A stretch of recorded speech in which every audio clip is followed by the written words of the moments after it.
Hey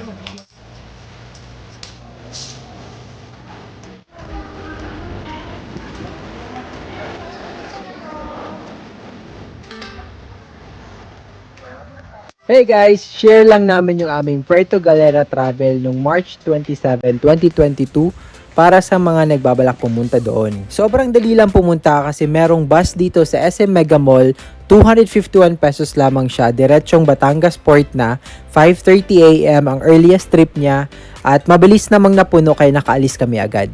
Hindi mo kailangan magpa-reserve ng ticket, just make sure to be there before 5:30 AM kasi kapag napuno na yung bus, aalis na siya agad.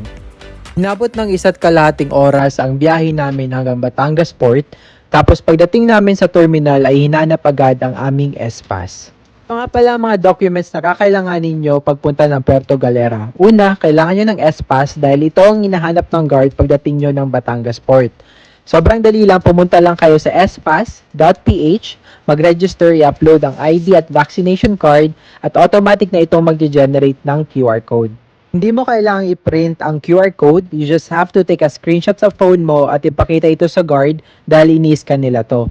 At hindi rin required na bumili ka ng insurance na ino-offer nila sa labas kasi never ito hinahanap sa loob ng terminal.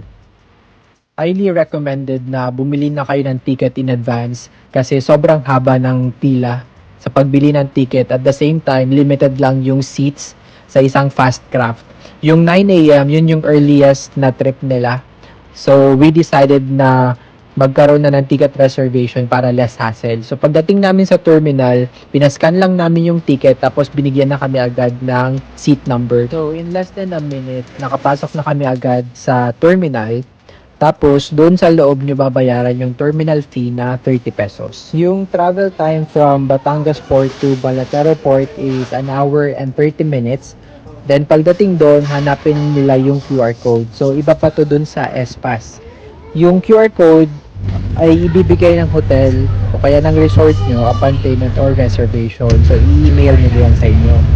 And then, you have to pay 120 pesos for the terminal fee. Tapos, paglabas nyo ng terminal, may mga tricycle na doon na maghatid sa inyo sa hotel nyo for only 150 pesos. Tapos, nasa White Beach na kayo.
Thank you guys for watching and please subscribe to our channel for more videos.